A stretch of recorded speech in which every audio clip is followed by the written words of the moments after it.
Unom ka balay ang apektado sa pagdahili sa riprap diya sa sapa sa sitio Kawayan, Barangay Sambag 2, Dakbayan sa Subo. Di katakdang ipaubos sa state of calamity ang dapit aron magamit ang pondo sa pagsiguro nga di mosamot ka grabe ang sitwasyon. Sayra nato ang detalye pinaagi niining report.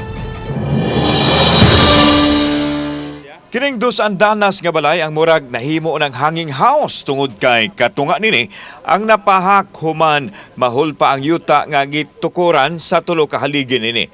Kini human usab gigusbat sa baha ang riprap sa sapa dinatukod usab ang mga Pinoy-anan.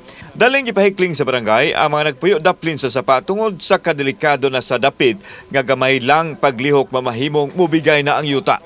Kuya ko kay natagak na gud ang trap bato dire. Ana. Sani dagang ka? Dagan ko dito. Kami may expect nga mudak ko gito yung crack.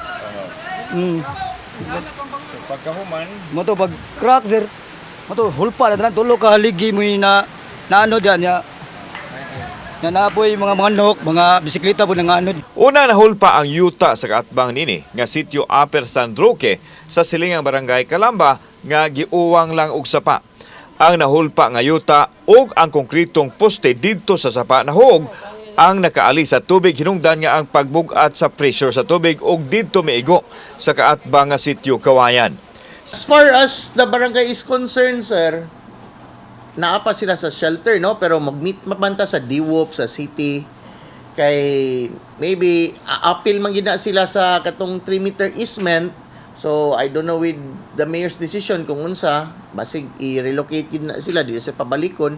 Sa pagkutlo ni balita, gikinakdang magtigom ang masakop sa konseyo sa barangay Sambag 2 aron madeklarar nga state of calamity.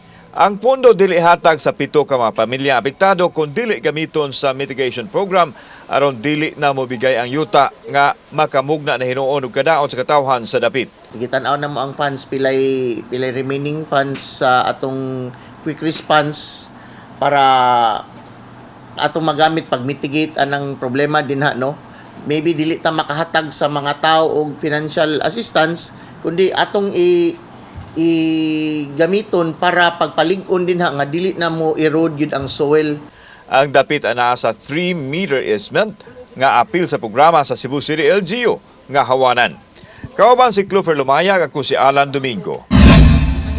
Balitag, Bisdak.